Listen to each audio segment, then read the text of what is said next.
Wait everyone, don't press the button as well yet. Please hear me out. It's time for a really deep insight video about FF7 and issues. Yes, I do love still the game. I love the visuals. I love dialogues. I think it's a great, breathtakingly visual, stunning game, right? Might be the prettiest game I've ever seen in my life. And I do really enjoy all the aerith and cloud ones particularly. Of course the tifa and barret is really great. Barret is much more humanized and so on. But I think especially the aerith and cloud moments are the best part. I fell in love with it immediately, when you left the church with aerith, all the scenes, basically a constant goosebumps scene all the time. Trust me, I had goosebumps for 20 hours straight basically. But all that being said, why these scenes are amazing, the game also has a lot of flaws.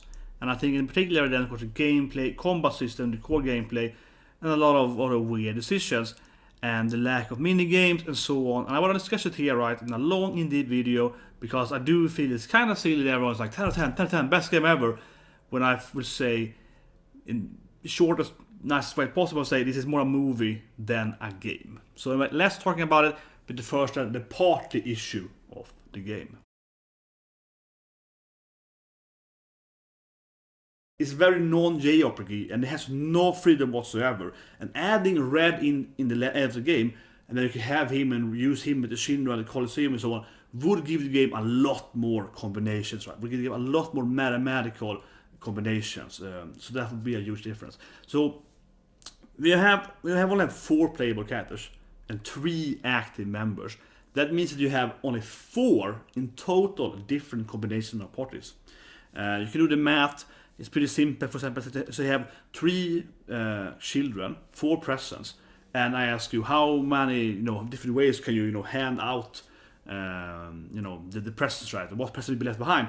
You can see that no matter how I do it here, there's going to be 1 present left behind, and the order doesn't matter here who gets to invite first and so on. So it's 4, yeah. So 4 different children. But if you have a 5 next character and have to pick 3 out of 5, that becomes 10. Okay, that becomes 10. So easily you can see in the mathematics of it that going from 4 to 5 more than doubles the potential party members, right? Or potential party combinations.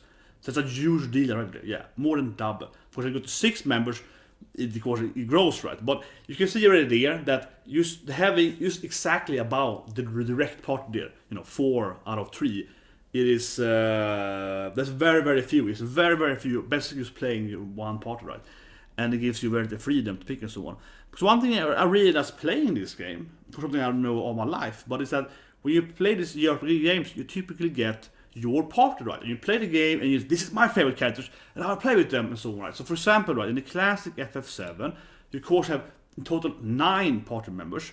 We knew this game, of course, have Vincent, it's no Sid, it's Newt, it's no Cassit, and also it's no Redden. As mentioned again, we knew that it would go in having the later characters. But when you play the original game, obviously you play the game and say, I like Vincent, I like Sid, I like Yuffie. That's gonna be my team, for example. Or maybe you love Tifa and aerith and Yuffie, or whatever. So you have your party members, you pick your parties, and you primarily play with those characters. And then of course when you replay the game, you might say, this time I'm gonna have the other characters, right? So there's a lot of just your personal feel. I think a lot of that from an emotional standpoint. When you play a JRPG game, who is your favorite team, right? Who is your, I really like Amaranth, for example, FF9. FF9, Amaranth, my favorite character. So of course I also have Amaranth in my team, right? I really love Vivi. Those are absolutely my 2 favorite characters in FF9. Vivi and Amaranth. So I would never not have Vivi and Amaranth, right? Then for example, when I want to beat Osma or whatever, I play with, Queen because she's like the limit punch, you do full damage all the time. So there's a difference between you, how do I min-max this boss battle, right? Like this extra boss battle. But generally when I play the storyline, I usually play with my favorite characters, right? And then maybe when I replay the game, I play with my other favorite, or the other character and so on, and it's a mix of that, so on. And that's kind of is the JRPG experience, right? You play the game, look at the storyline, you figure out which character do you like the most in the game. Oh, this badass chick, she's really cool, yeah, I want to have her in my team, right? Yeah. Or I really like this tragic backstory of Vincent. I want to have him in my team. He's a really intelligent, interesting written character, yeah, and so on, right? FF7 Remake gives you nothing whatsoever. You can't pick anything whatsoever. You can't even decide out of these 4 characters who you're going to have in your team. So in the end there, when you finally get to Red, I was hoping that, okay, now we're finally going to have like 5 playable characters, and I can finally actually, manage my team a little bit, because that is part of the experience, right? And of course, I admit, Red is one of my favorite characters. I would say personally, in my book, playing the original game, my favorite character is Vincent, by far my favorite character probably. Vincent, Red, and then probably Sid. I kind of like Sid, yeah. So that's probably like my 3 main characters if I have to pick one, honestly.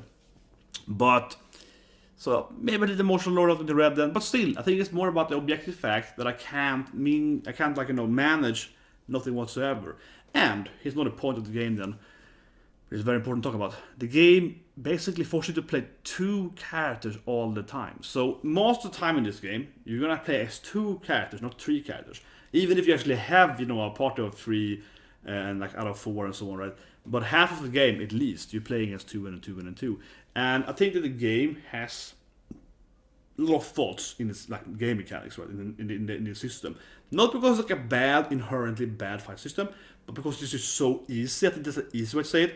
It's very, very easy. It's simple. You can enter a boss battle. Oh, it's lightning weak. Lightning battle. Bah, bah, bah, and it's dead, right?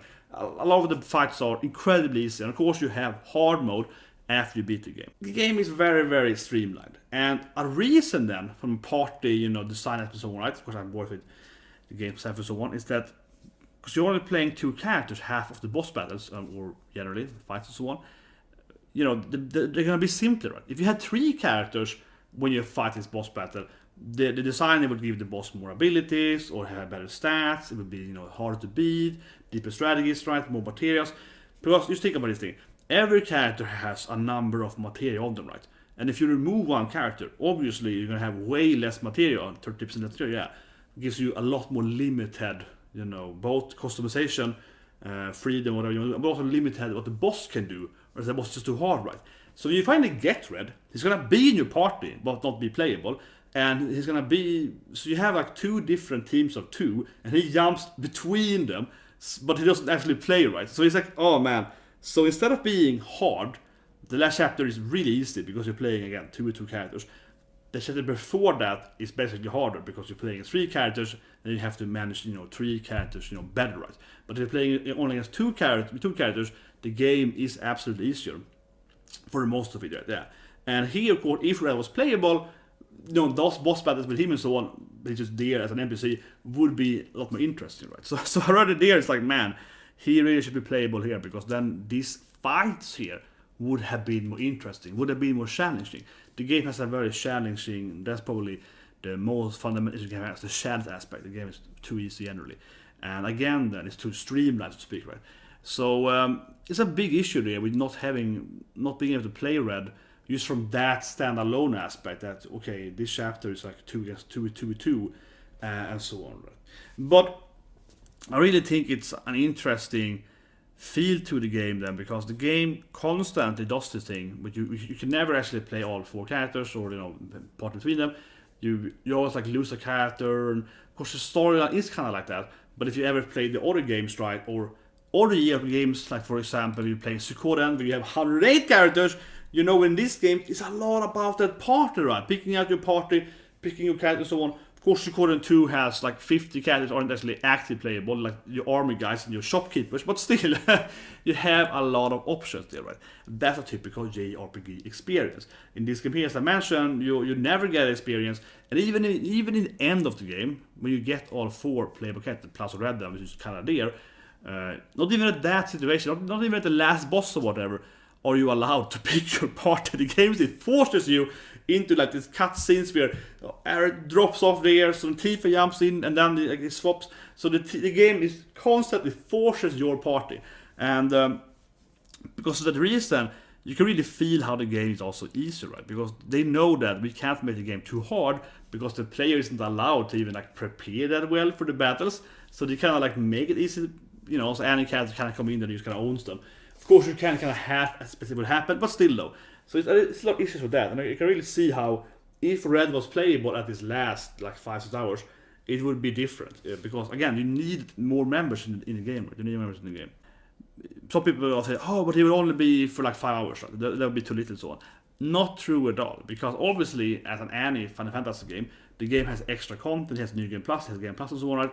So if you beat the game, you can go back in the game, and as I mentioned earlier, you can fight the Colosseum and so on.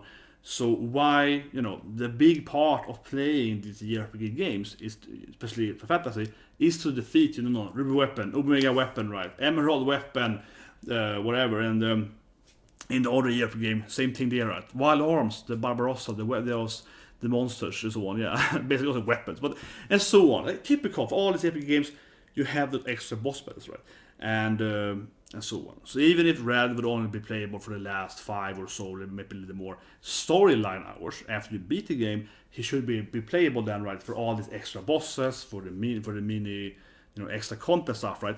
And clearly there then, having that extra character, more limit breaks, more material, different weapons, right? Different builds, would give the game a lot more depth, right? That's an issue here that is too easy to figure out. It's called the optimal solution issue, where it's just too few options and it's too easy for you as a player to figure out who is the best character and so on, right? The more characters you have, the harder it is to find the perfect order as well, right? So both from like a story aspect, it's kind of weird playing a full JRPG game, playing the game for like 30 hours, still never picking my own party, still never being allowed to say this is my favorite character, I'll play with this character. Really weird. From an emotional standpoint, that feels strange, right? Of course, this game is very different, I know, but still, it feels weird. Like, if I played any other Final Fantasy at this amount of hours, I would now have, the open world, I would have the full party probably, and I could very, pick and, my favorite characters, right? I like this character. For example, F13. I played, all girls. I love the, Fang. I love the Neil. I love Lightning. I think it's a great. I think every female character is really good. I actually like Sash 2 and Hope. Probably Snow is there. I like all characters. I like all characters, but especially I like the female characters. I like the whole cast there. And I played the whole game with these 3 girls, right? And very rarely that I pick like Snow or whatever, but we need him. Was the tank thing, but generally those people were my team, right? And I build around them and I learn to fight with them and so on, right? For example, so in this game never lets me do that. So from an emotional freedom standpoint, it feels strange. But again, then also from that strategic gameplay aspect, right? Because I do feel that the game has a very limited, this few material, few summoning and so on. I feel the gameplay, like, it's hard to talk about it in a way because people are going to be like, oh, so defensive and so on, right? Oh, the combat system, it's not because of STB and so on. That's not my issue. Generally, my point here is that the gameplay of the actual combat system is great. It's not bad, actually. It's great. It's not the problem isn't that it's, half action role-playing game, little Rogue Galaxy, a little like FF13 and so on. That's not the problem with the game, and not at all. The problem is that in this system, you have too few characters, too few summonings, too few material, so it's a very, very simplistic version of their own system. And I can imagine the next part is going to be really good then, because then you have more characters, you have more interesting bosses, you have more material, right? More summon. Yeah, so that's going to be really interesting probably. But at this standpoint right now, only having the 4 party members, not having the 5th party members, so on, right? It's not about. It gets very optimal solution. Yeah, you pretty quickly see like, okay, Tifa with this thing, double strength, this thing, bam, kill them. Yeah, like it's very easy to figure out the strategies. You don't even have many options anyway.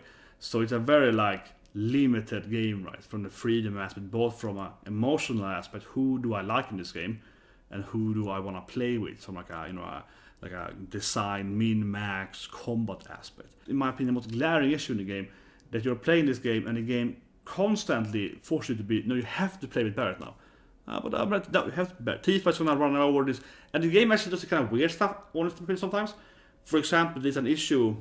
There's a part in the game where you have to push like some rubble on a staircase, and in this battle, then Barret will run away with Red to remove this stuff.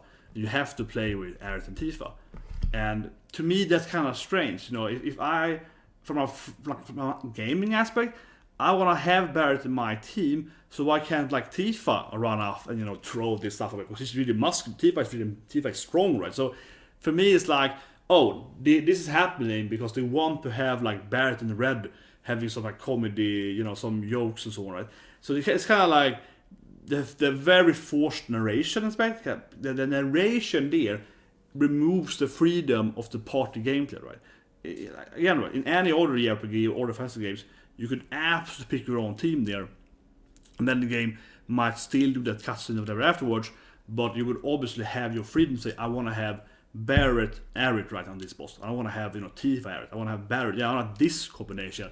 And then the other character you can have red, remove, you know, the rubble, right? But no, the game will constantly force you to be, this is your current party team. You have to play with this current party. The game won't let you play it on another way.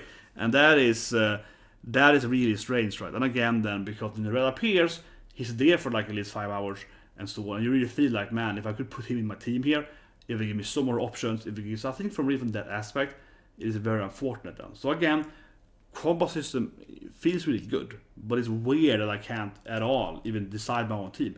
So you have to beat the whole game until you can go back, and not even there can we do it. So it's that to me is very strange. It feels very strange, and it's very, very forced. And I would say then as a point then, it's a lot about that the game. It's like, this is a storyline. You have to use aerith here. Barret has to be the ladder. It's like, why? It's like, yeah. It's because, well, we did this cutscene with Barret running, so it's gonna look better, right? And it feels a lot like, like how the narration of like cutscenes, the forcing you away from that, which is not how the old game used to be, right? The old game had, like, you know, they had a lot of text, a lot of battles, and then they have really good cutscenes that were like, whoa, breathtaking you. But those cutscenes for just playing regardless of who you played with. And I would rather have that. Maybe that'd be weird, but I would rather have that. I didn't really decide who's going to be your first character. I feel that feels weird in the game too. So you have to always start with Cloud. But I want to fight Tifa. Tifa is really OP. So I want to go in the battle and be like, bam, bam, bam, bam. And as I should kill them, the game goes back to Cloud. I'm like, man, why can't I play as Tifa all the time if, you know, she's in the party? I mean, in the narration, yeah, you can't.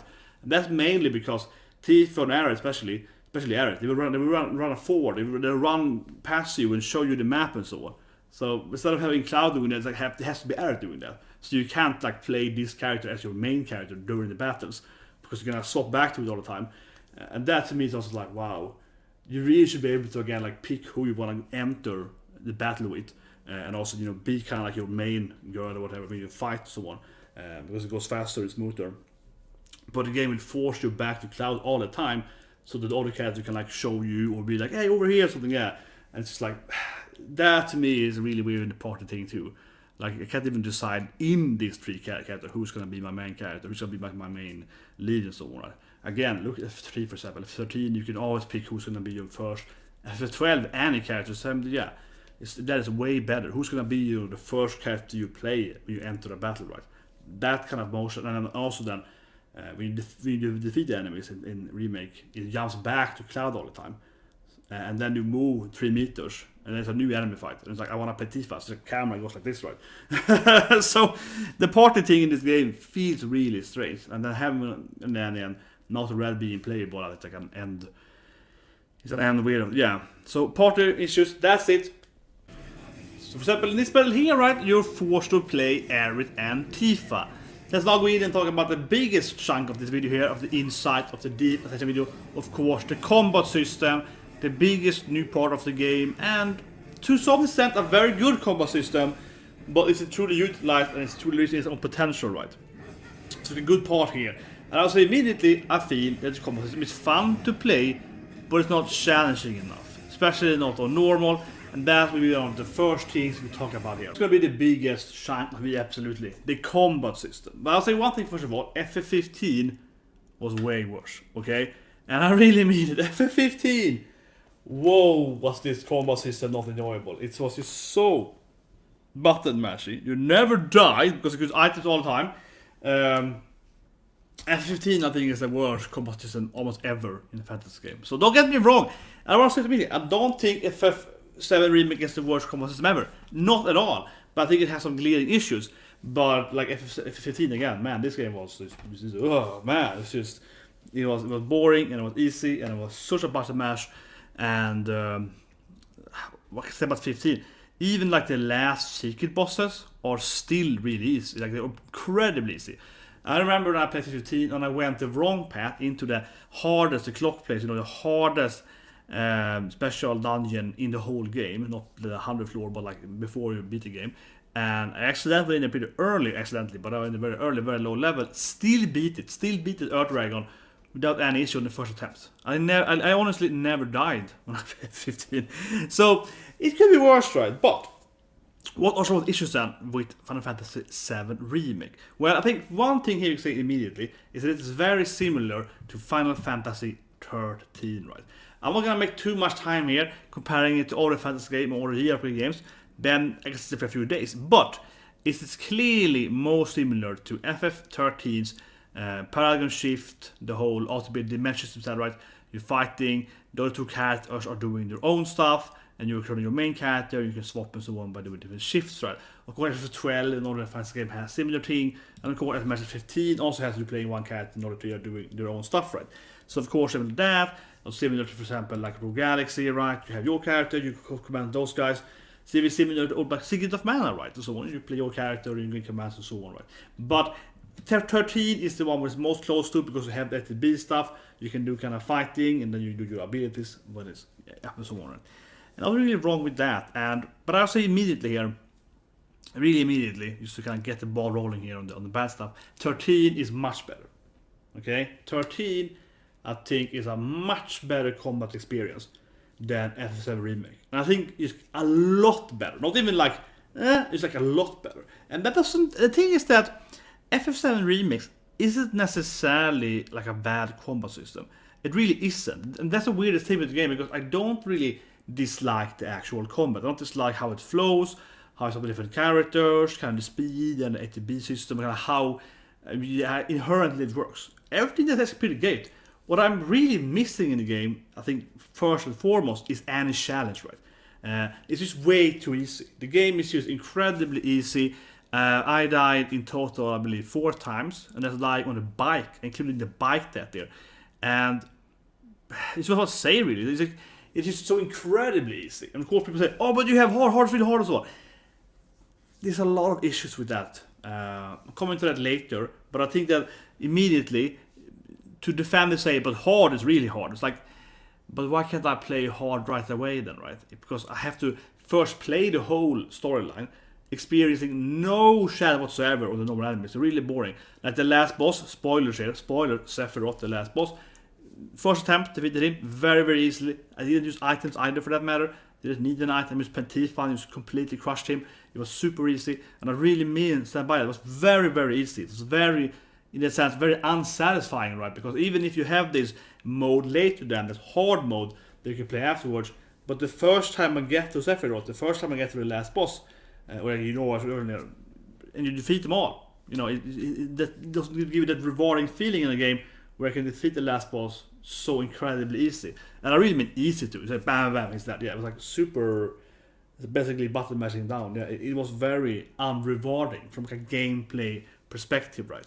It looked stunning. It was visually beautiful. The game is amazingly visually presentation, right?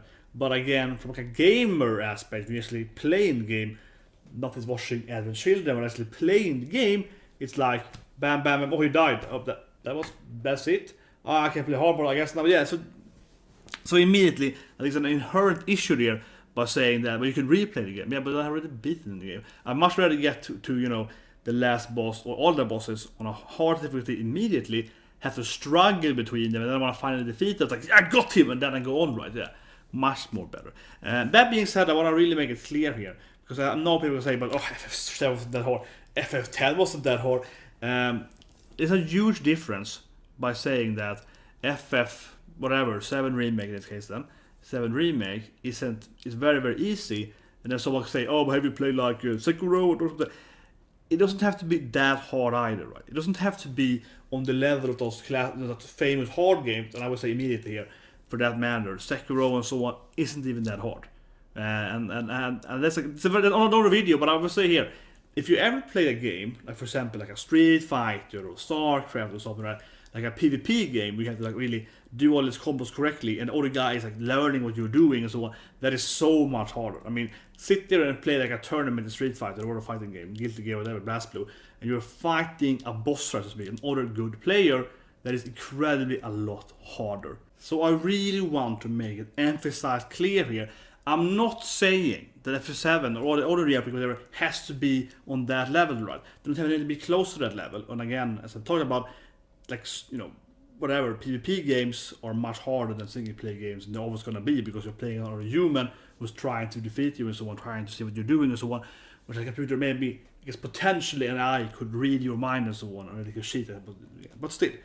So that's not what we're talking about here. But FF7 Remake gives you like no chance whatsoever until you beat the game, which is kind of a strange feeling, where you really, like, okay, great combat system, but you never feel you actually have to utilize it. And I think that's like a big issue here with the game in general. So when you're playing FF7 Remake, you're gonna find different weapons, get different abilities and so on, right? But for me, for example, I was here immediately. Maybe I'm wrong. Maybe someone say, "Oh, you beaten the game." I beaten the game, but it's not hard again. The game is very, very easy. But I just play Tifa, and I get ATB, boons on Tifa, haste on Tifa, both those stuff, and she will have maximum ATB constantly, and use a star shower with full sheet, and you just die. Like everything just dies like flies. Again, my Sephiroth battle, I did that. Like that, constant star shower, and he just immediately died. It was like, I'm sure it took like 5 of them, but she has constant full meter, so you just spam it, right? So it's, in one way, it's very abusable, I guess, but it also is unfair as it's balanced. Yes, it's a PvP, it's not a PvP game, it's a single player game, but single player game still needs balance. If you're playing a single player game where it's very clear, as I mentioned earlier, optimal solution that, well, Tifa does way more damage than what Barret and Cloud does, and also aerith does like no damage. It's like, it's very clear that I'm gonna play Tifa because all the characters can't even remotely get to her DPS level, right? Of course, with different builds and so on, you can do more damage. But generally, especially when you're playing the game through the storyline to the end of the game, it's very clear who's doing the damage, right? And who's the most effective character to play. And that gives you like a little bit of, okay, I already have the solution, as I mentioned, not that good. But I think an other issue the game really has then with the very low shadow aspect, because the boss is also easy, they don't really push you anywhere, is that you have this combat system, right? And when you're playing the game, you don't really need to learn the combat system. At hard you need to, that is true at hard. But when you're playing at normal, you don't need to actually really like utilize stuff like poison or like the healings or revival and so on. You will probably. It's better to use heal and like revive because you get more health and so on. But you don't really need to utilize stuff like haste or slow and so on. You don't not at all. You should use haste because it's really imbalanced. It's good, but you don't really need to. And that to me is like a big issue, right? So you're playing this game, and although I've defeated the whole normal gameplay was slow or stop and so on useful. Because the enemies are, one thing immediately, the enemies are dying so incredibly fast in the game. Not the bosses, but like normal enemies, they die in like one combo, most of them. Incredibly fast. Of course, there's some that have half mini bosses, but the most normal Shinra soldiers, the mini bosses and so on, they die in like one Tifa combo, one Cloud combo. Super easy. So when do I have time to use like a slow or deep sword? So while the system, and I think it's important here, which is very similar to FF13, right? 13, very similar system, you build up the meter and stuff and so on. But 13 was a much better gameplay because constantly in 13, especially since chapter 6 and forward, that's when you are playing Vanille and Sash. At that moment, staggering gets important, really important. They have the same system there, right? It's very important. But also debuffing is very important because at that moment when you're playing Vanille, you need to use her saboteur debuff and so on. And that is such a more interesting gameplay there. So even if the system are very, very similar, in FF13 again, then you are forced, and I mean really forced, to utilize the different abilities on the debuffing character, right? And later on in the game, and generally back and forth, it's important to synergize and so on, right? And then you meet enemies that are magic immune and they're physical immune, and it's much more different like that, or they have different element immunity, so you have to have to break that down and so on. Much, much more like that. In this game, it's like nothing like that. You have like the ghost enemy, you can revive it when it dies. But if ignoring that, it kind of goes from like having a reflect or a physical shield or whatever, right? Mana shield, and it's like slightly, okay, you swap on the side. It's like almost no enemies that are immune stuff, or like again, then you have to, this enemy is super strong. But if you throw slow on it, it becomes incredibly slow and so on. It's not that the game doesn't have that really.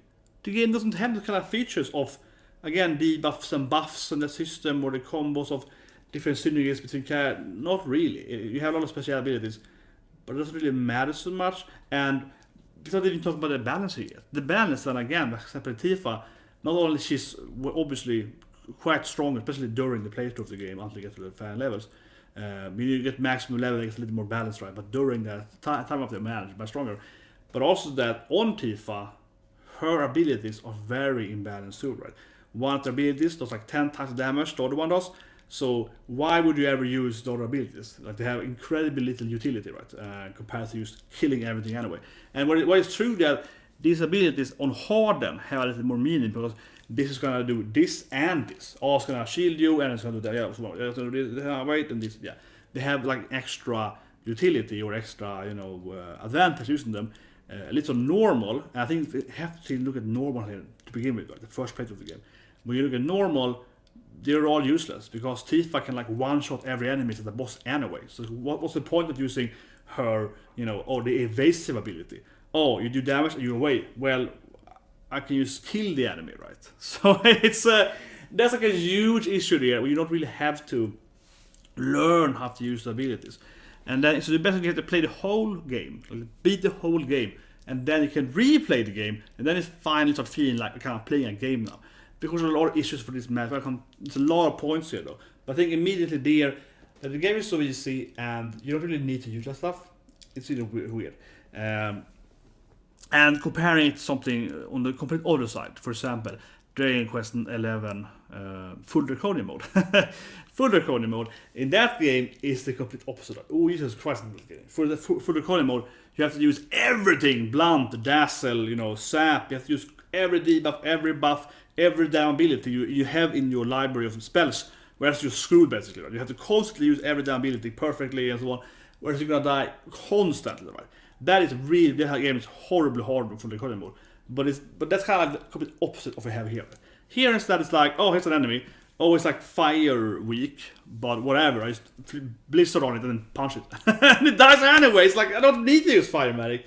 And that's not the issue with the game too, which I feel immediately is true, and it's also true on hard as well, is that the Pokemon stuff, which are super weak against stuff like, so for example, mecha enemies are lightning weak, almost every human is fire weak, almost every beast is ice weak, and almost every flying enemy is wind weak, so aero weak.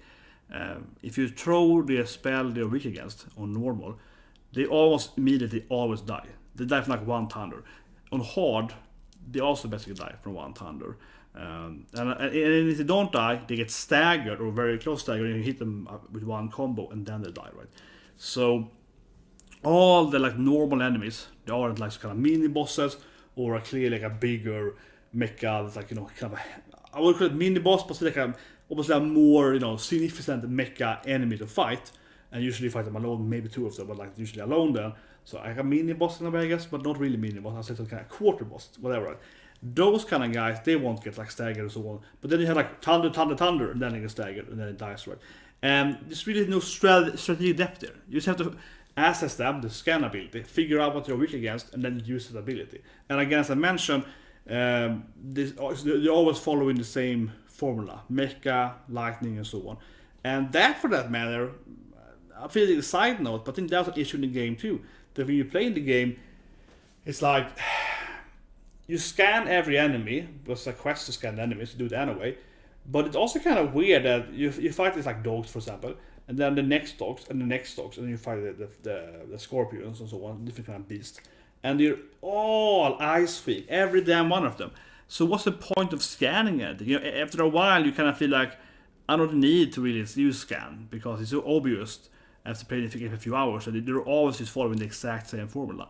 I think that's not a mistake too in the game. And I know this is a little more nitpicky, but I feel it's an obvious mistake where here's dog A, okay, and that is like dog B, dog C, dog E, right? There's a lot of dogs, right? Yeah, dog. Even at this super ghost hellhound dog, this kind of thing, it's like also with healing, but it's like, why are they all still weak against the same thing, basically, right?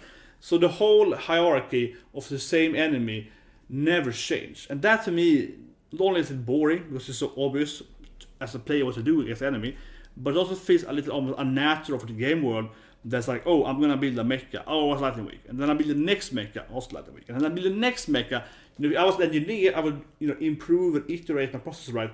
So when the fifth flying little bot mecha would be developed, maybe it finally has like healing from lightning, absorbing lightning damage, right? What do I know? But my point is like, it just doesn't make almost no sense that none of them ever evolve from that.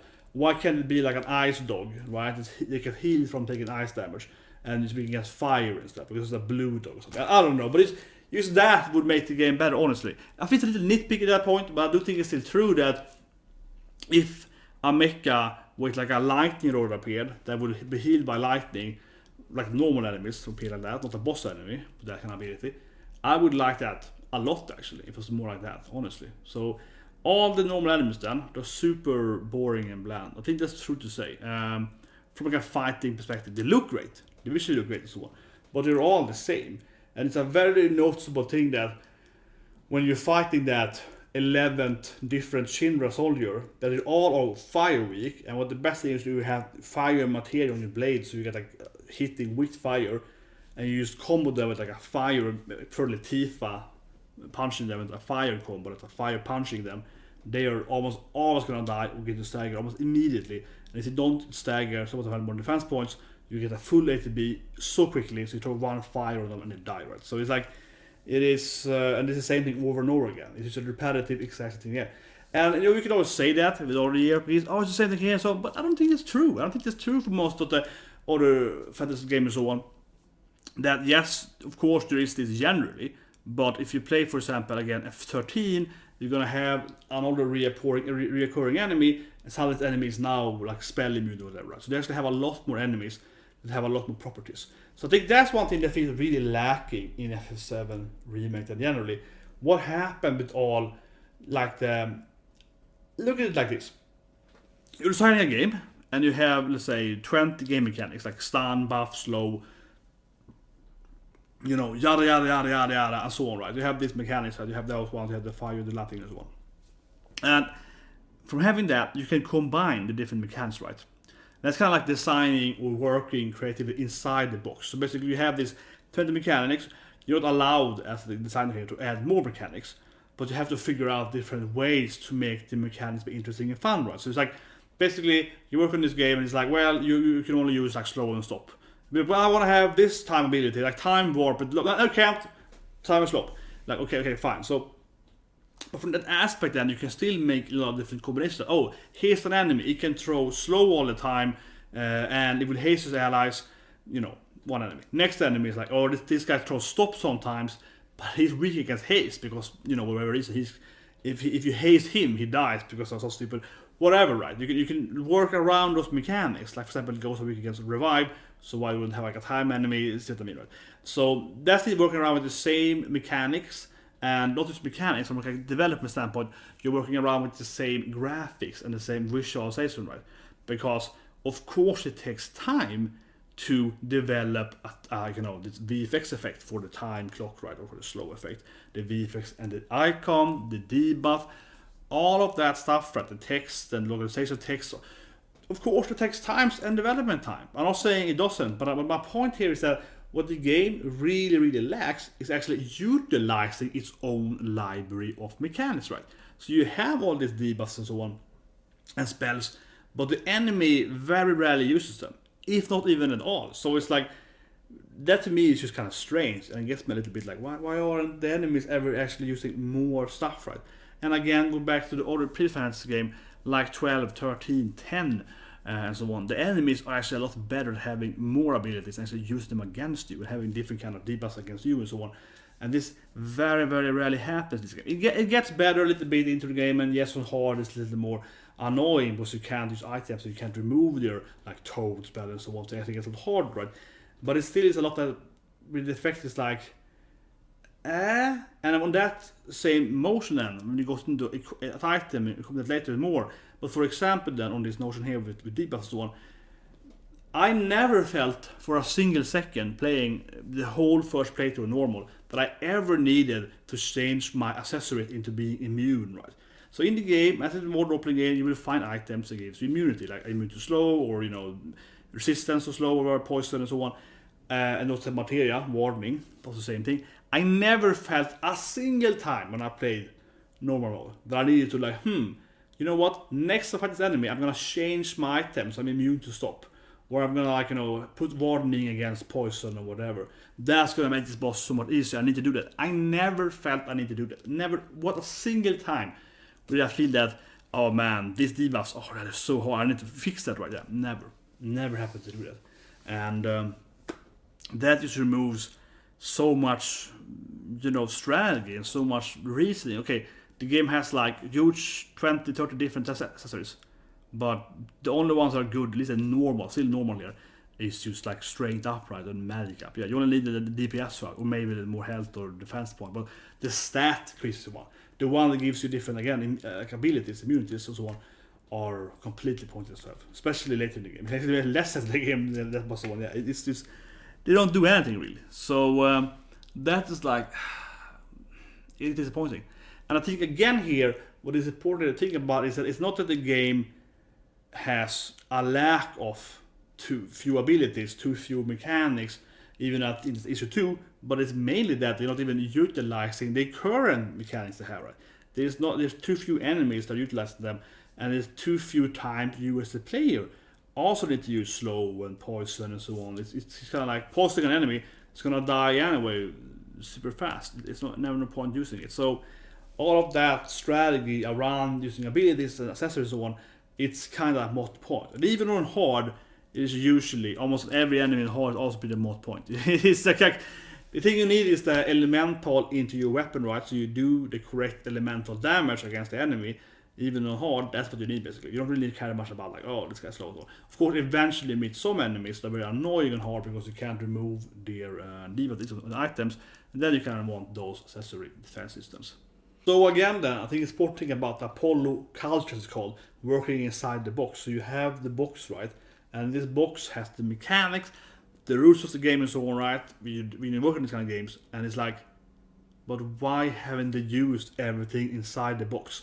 That's what I feel is probably arguably the biggest lack of the gameplay. And that's why I meant earlier when I talked to people about this thing, and no one really, people are like, oh, they love in the game and so on, but I'm like, yeah, people, oh, you use any because the turn-based, like, turn-based? FF7 was never turn-based, FB isn't turn-based. So it's not about it not being turn-based. FF7, of course, is a pseudo-reality, more, action RPG in its old sense, right? And so on. And as I mentioned, I think FF13 has a really good concept. FF12 I really like and so on. FF10 I also like, but they're different, very different though. That's turn-based game. But so it's not about not being, it's not the actual. The thing is that it's not the actual inherent system that's at fault, right? The system flows good. You kick stuff, you do combos, you swap character, you throw that stuff. The general system feels good. It flows fast, it moves, it looks stunning. All that's happening, but it just feels like what I'm doing in the actual system is so limited. And again, I think one of the biggest things I said a few times now was like I never really felt I had to really change anything, right? I'm playing the normal game, I'm just beating the game. I never had to really like reflect over, this enemy is more like black and bots, yeah, that's over than the next enemy. I never, I died extremely rarely in the game, only 4 times. And when I did die, the only time I died was stuff like this.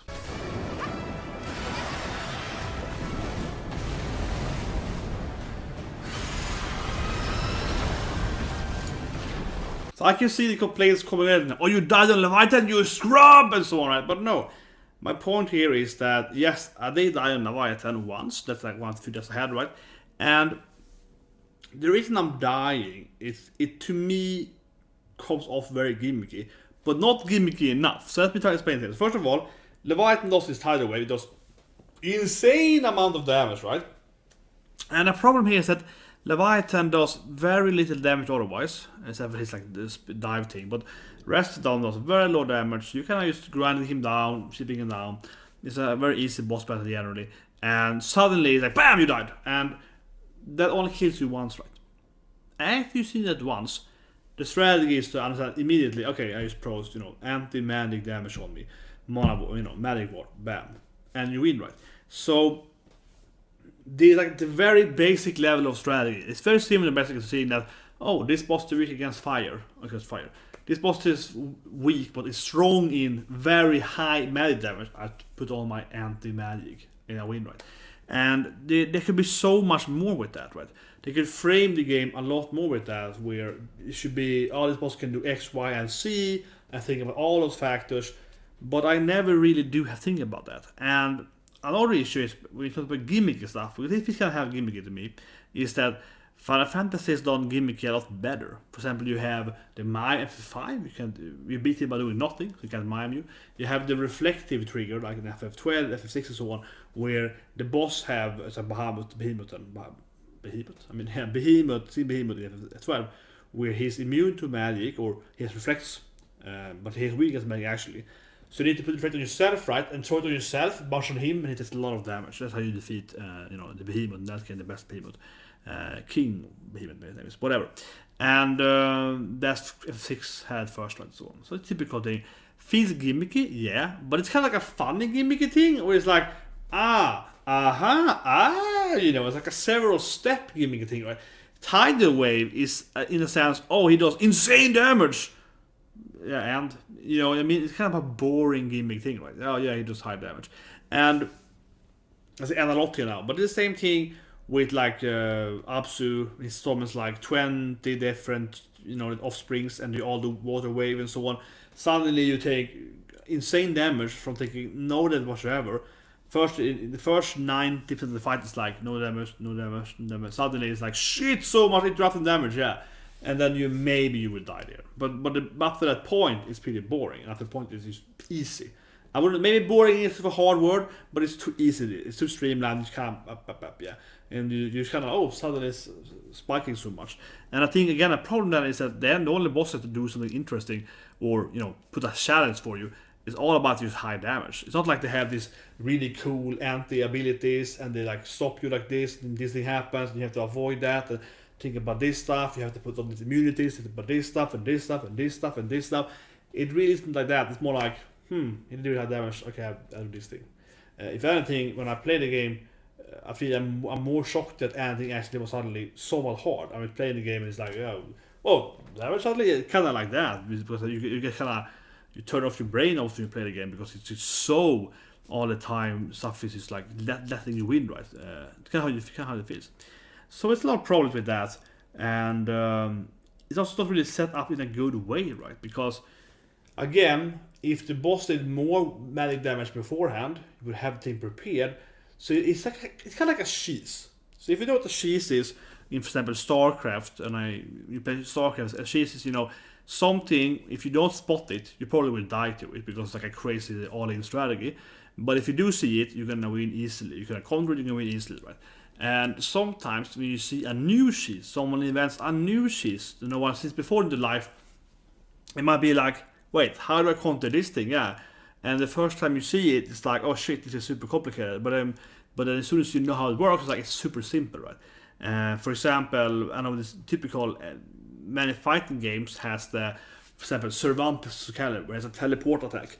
It's super easy to actually counter, but if you've never seen it before, it's the first time playing the game, you're like, what is happening? Yeah, you're like, what's happening? Bam, bam, bam. It's very anti-noob, right? The Tidal Wave thing is even worse of that cheese thing. It's just like, he does a massive water damage suddenly, but before he did nothing whatsoever, right? So if the first time you see it, you're like, oh holy shit, he did like 3,000 damage to everyone, because he does like 50 or 200 damage otherwise. Yeah, it's just a massive difference, right? But as soon as you see it once, you never fall for it again, right? So it is very, very simple, right? It's too much of the one-on-one simplistic idea, right? So I think that is, unfortunately, the few deaths I had then, for example, for me personally, that all the deaths where the game is just suddenly cheesing you with like a super ability, and then afterward you're like, okay, I get it, and then it never tricks you again, right? You never think more than one step afterwards. You never have to really think about.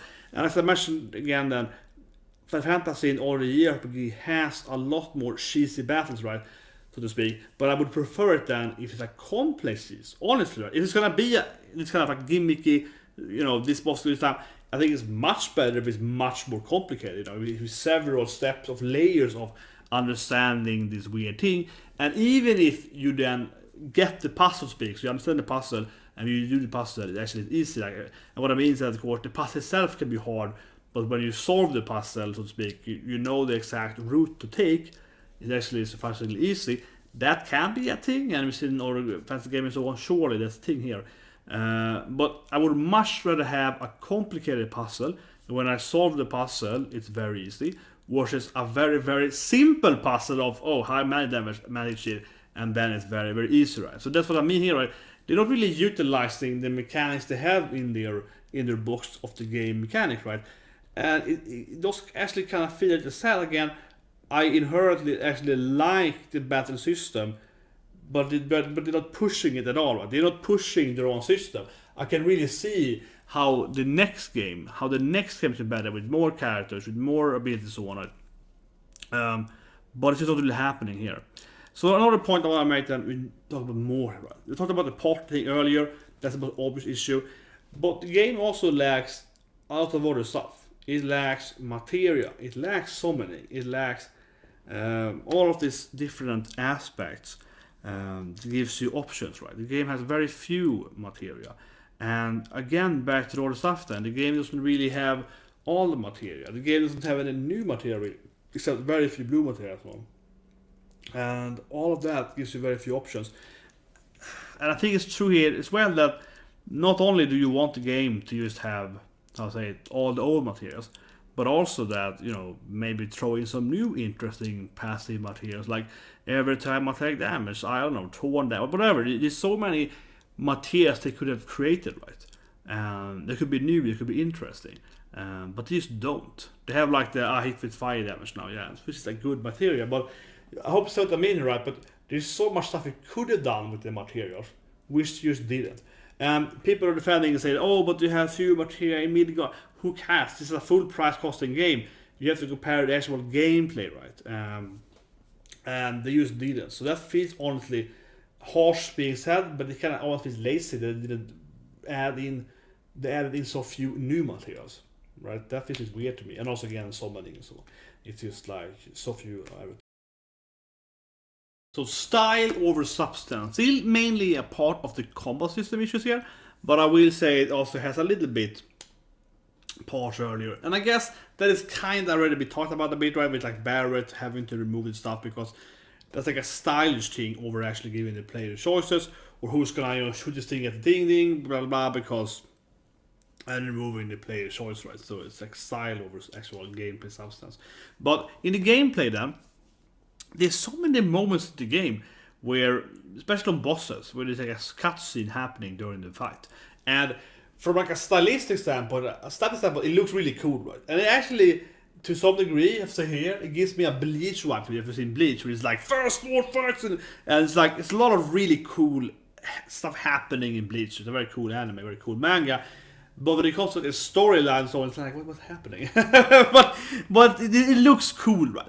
And this game has a similar feel. It's like I'm fighting this boss, stuff is happening, slash, you know, and I'm doing these cool combos. I'm setting up the buffs. I'm doing this stuff. She's doing the limit break. He's doing that stuff. And suddenly the boss is like, oh, cutscene now. And you completely lose, kind of feel, the tension of it, because you just get out of the moment. And it's like a 3-minute, it's like a long cutscene during the battle. You get out of the fight, you fight the boss again a bit, get the meter, get stirring up, bam, another cutscene. And you know, so the game is very stylish, and I think it's very beautiful, but it kind of ruins some of the gameplay moments to some degree. And I'm not saying this is the worst game ever again, you know, I'm trying to be very fair here. I think that the gameplay actually flows pretty well and it's fun and so on, but especially on the stagger meter, it's very irritating in the game. It happens all the time, especially the normal, when you have a boss in stagger or you're about to stagger. So basically, you do damage on the boss, right? The boss loses life points, and a certain percentage life points, health points, is gonna go into a cutscene, right? And what usually happens, as soon as you get the stagger going on the boss, you start hitting the boss on normal in particular, you very quickly then, you know, push the boss into the next phase, right? So you have this full meter of stagger, right? You have the full meter here, and instead of getting to really, you know, experience that, bam, I want to do, you know, all this massive damage, you get to do like this much damage, and then it's cutscene, and you lose the stagger meter, and that feels really unrewarding. That's probably the biggest. If there's one issue I would say with style over substance of this game, that's the biggest issue. That you have this combo going. I'm finally doing my freaking badass. Everyone's limit breaking, and the boss is like, nope, I'm new now, I'm gonna jump off here and so on. And it looks cool, it really does. But at the same time, it's like, but I also just want to play the boss battle, right? And it really feels like the game is much more of a movie than an actual game, right? I think that's one way you can really summarize the game.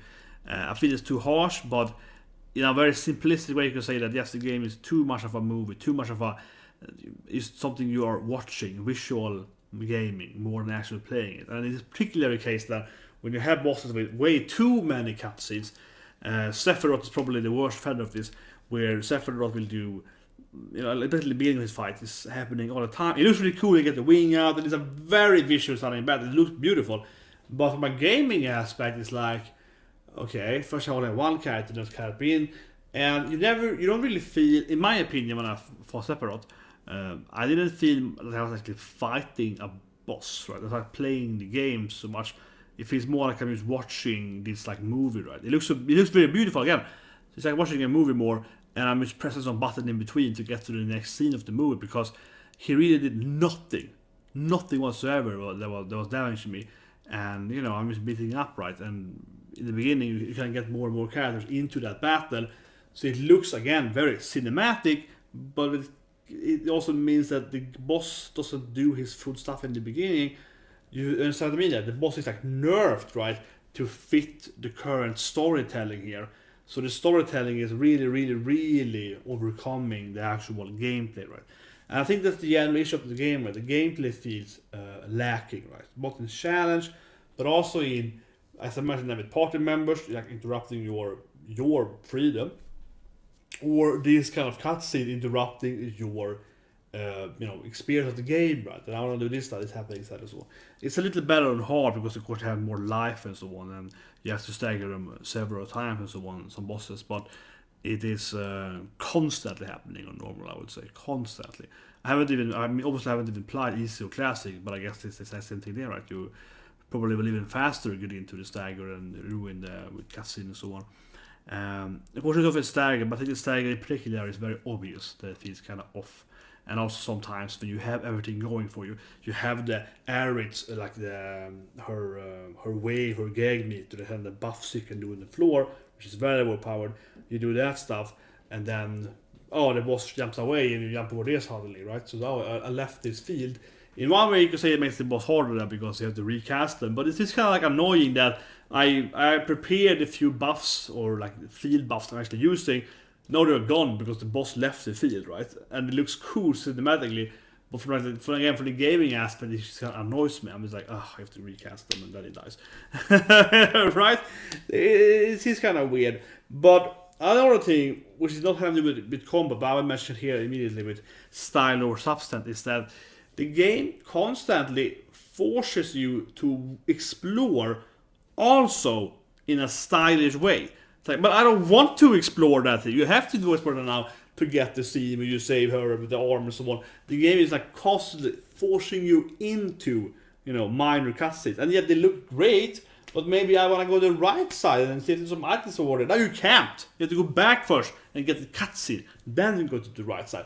So that feels, and I don't want to say, I don't like linearity. I like linear games. I don't dislike linear games. I don't only like linear games, but I love FF13, I love FF10 and so on, and they are both incredibly linear, right? So that's not a problem for me. But in this game, it's a little nitpicky, but I think it happens just too often in FF7 Remake, where you have a lot of places in the game. Basically, you will go into a place, and it's like 4 different paths to take. But if you try to walk forward, the game will turn you around. It's like you can't walk this path. You go this path. You can't walk this path.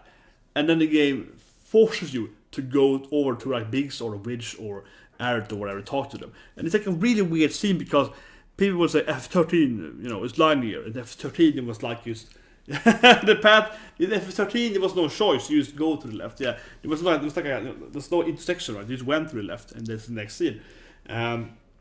Is this better? I don't think it is. I think this is more annoying. Because here when I'm opening to a new place, I see 3 different paths, right? But there actually is only one path. The other 2 paths are actually locked, and some of them are even permanent. Like you can never take the path. So you see over there, it's like an area somewhere, and you can never go down there. that should be a wall that should be, you know, some kind of on the ground so you can't walk. But no, your game will just kind of like invincible wall you.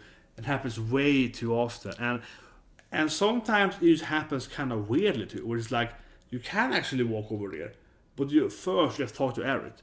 First, you have to go and talk to aerith, have a flirt with her, and the scene itself is really great. And it's kind of annoying me because you have to do that, and then you're allowed to like pick up the material over there or something. Yeah, but it's just like, why can't I, as the player, get to decide if I want to get the material now and then see the scene with her, or vice versa? But the game won't let you. Seriously, the game will force you all the time into this like minor cutscenes all the time, with also, you know, less important characters, bonus, but less, you know, playable characters and so on. And it's just kind of weird. It's kind of like, so you have this like, and it's not really even an illusion of freedom, because as soon as you see it happening once or twice, you realize that the game is always force you into the cutscene. So it's just kind of like a weird thing. You enter a new area, you see the different paths, you know that I probably can't walk right. I couldn't walk right, I have to go over there. And you quickly realize that the game is more linear, and I don't see linearity as a bad thing, but I see this like this fake, you know, I don't know what the point is, but it feels that the game is trying to tell you that, oh, we aren't linear, we stopped doing linear stuff, but it actually is as linear, if not more linear than for example 13 was. I would argue say it's more linear. And again, I don't think linearity is the issue itself, but this like fake non-linearity where you have different paths but you can't actually take them. just give me the freaking red over there instead then. But that's really weird, and it comes into again the style over substance, because instead of going and finding items and so on, there's a lot of weird scenes where you have to go and talk to the characters first, and I think that it makes it weird. It doesn't make it feel natural playing the game. And again, it comes back to, am I playing a movie, or am I watching a movie, or I'm playing a game here? If I'm even allowed to go right or then left, I have to go left and then right. It's like, I'm just reading a book here, right? But you're telling me where the character went. Cloud took step to left, Cloud opened door. You know, you're kind of telling me that, but I don't want to open the door right now. So you're not playing the game as much, and it constantly really comes back to that the game has some, we want to tell you this story in this time frame or something.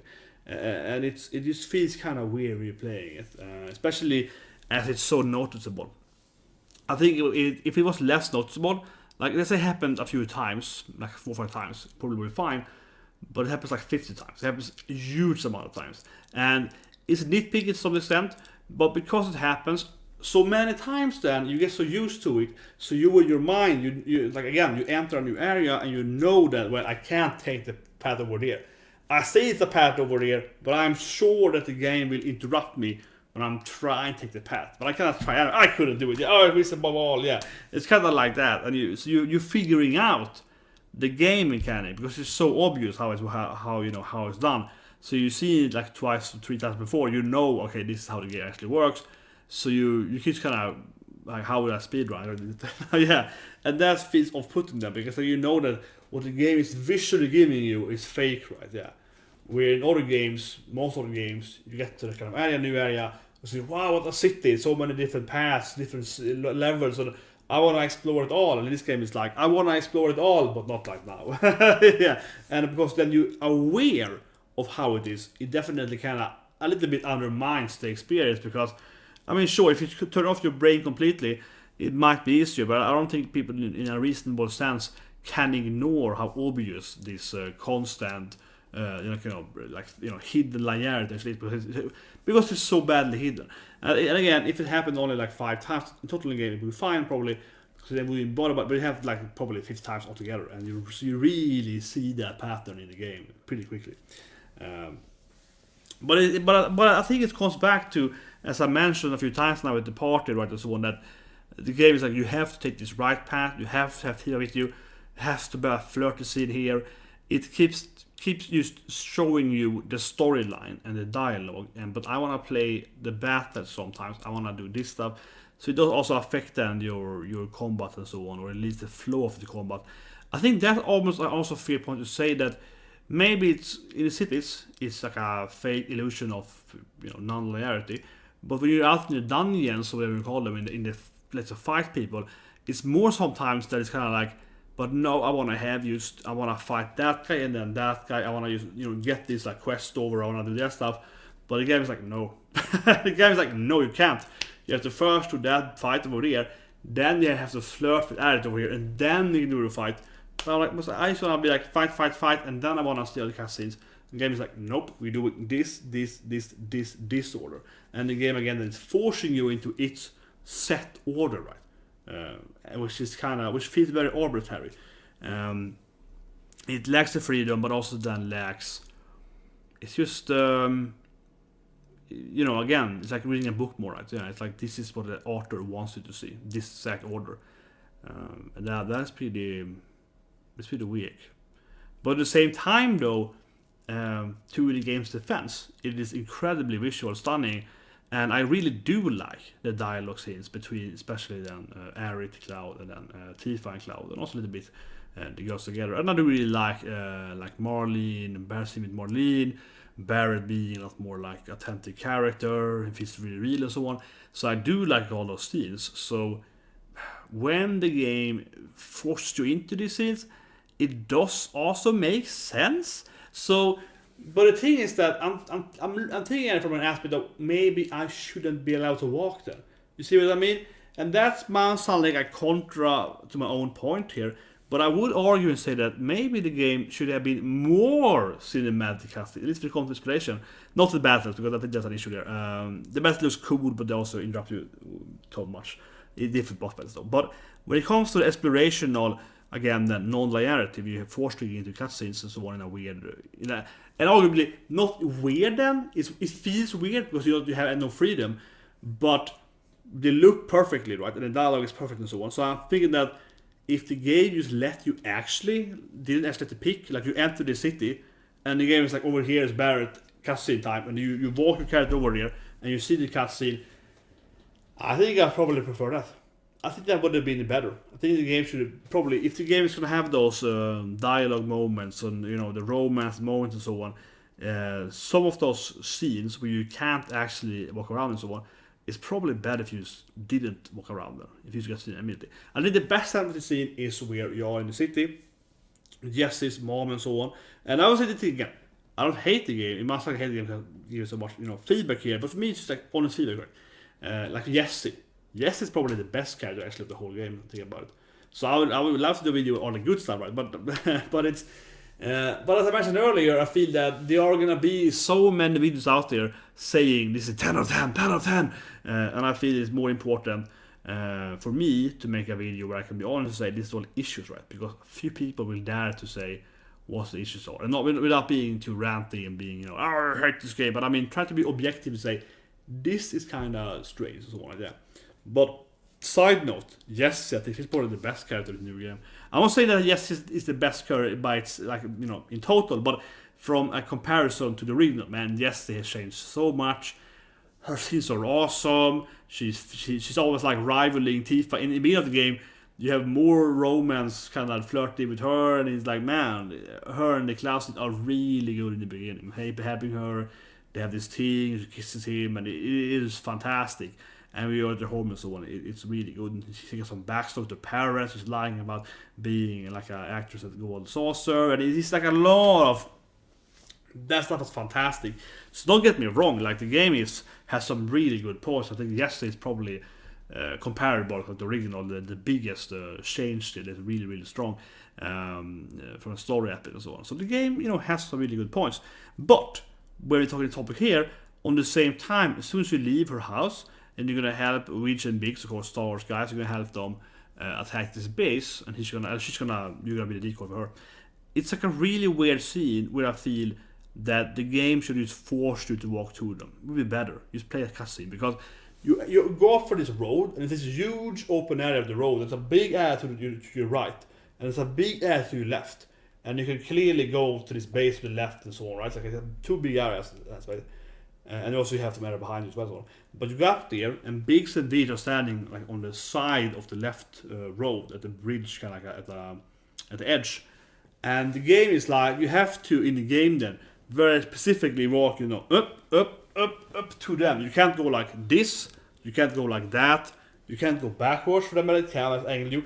You can't go past them, then the camera gets you back, and you can't go like that, camera gets you back. You have to very specifically go like this to the game. So basically, it feels like you have, this huge area to walk around, this city, this village, right, to go around, whatever, yeah. But you can't. You have to go very, very specifically to them. So in that scene there, I think absolutely the game studios made those two guys over there, and then your character Cloud will automatically walk over there, right, and we get the cutscene with those two guys talking in dialogue and so on, and then we get the next scene. Instead, the game is like, here's an open area, but actually not. It's like there's only 1 out of 10 angles that's actually walkable. That's to me was the most obvious issue, where it's like the exploration here is clearly 100% linear, but you're gonna walk into the different non-passable part. Just make me go down magically. It feels strange, off-putting scene. If you try to actually explore that point, which I did. I tried to okay, go what's over there? Oh, couldn't. What's over there? Couldn't. And one issue with that, which I haven't said yet, but I think a lot of JRPG fans know what I'm talking about here, is that because when you play a JRPG, what do you usually do? You find the wrong path, right? But you do it into a new dungeon, it's like, the left path over there, that's probably the boss path. I'm into the right path instead. You always try to find the wrong path first to get all the items right. Try to find all the materia, find a new item, find a new, maybe some new secret enemy, and some mini boss, maybe some secret boss down there. You're always trying to go, the wrong path, right? So this game, it keeps having a station where you're like, oh, here's like 5 different paths. Up. Oh, this is the only path. Yeah. So you're trying, because obviously from the meta aspect, you understand that going to Witch and Biggs, that's the right path. That's the path of progress in the storyline. So I want to get all the items and so on before I progress storyline. So I have to try all the wrong paths first, right? But in this game, the wrong paths aren't even paths. So they're just blocking you away from it. So that feels like it is a really strange. It's a really strange thing. And it really breaks your, I think it almost breaks your immersion. Yeah, it breaks your immersion and a bit better and so on. And I have to say, this I do actually feel is one of the game's probably its weakest part of the storyline, in a sense then, because you're constantly forced into the characters, and you can't get it in your own order and so on. And it kind of ruins a little bit of the actual storyline, not the major plot points, but sometimes, especially again, things like Witch and Biggs and other characters in the city and so on. It's kind of weird. And when in Korea, because you have to walk over to her, even though you're in a village with a lot of I have to walk to the right, but yeah, just that kind of stuff. It gets kind of it's too intrusive. It's too much. We have to tell the storyline. But anyway, that's part of that thing. Let's go over to one of the other big things. The last part of combat a little bit, but more general stuff, and that's of course the extra bosses and mini games and so on. So last point now, quite a long video, about 20 more minutes, 30 minutes, and I feel this is also a big issue of the game though. I left it to last here, because I don't feel it's as, it's not as crucial, but it still is a big part of a Final Fantasy and a JRPG experience, right? And I did cover a lot of this stuff in my Pokemon video. I did 2 Pokemon videos right last year, and this reminds me a lot then of, unfortunately, and I really mean unfortunately, Sword and Shield, right? Where the game has almost no extra content whatsoever. And I really mean that, because look at the Remake. This is actually, in my opinion, almost one of the most disappointing features, because okay, so the combat is easy, hard is harder, but it is kind of easy, and it's just also replaying the same thing, right? I really want to have new challenging extra bosses, special enemies, and one is a very big thing for this JRPG stuff, right? Yes. The game has Bahamut, it has some of the Colosseum and so on, but man, there are few battles there. I think that's probably one of the, I say straight up, laziest things in the game, honestly. Like, even if we ignore saying that the game should have several extra bosses in the game, not just Bahamut, so to speak, but more, I don't know. The thing is that because the game sets up this virtual reality setting where you can just fight the gods, summon gods, and defeat them and so on, there's no reason actually why the virtual reality wouldn't let you fight like emerald weapon, new weapon and so on, omega weapon, something new, right? There actually is no reason whatsoever at all, given their own setting, that you couldn't fight these big weapons at that place.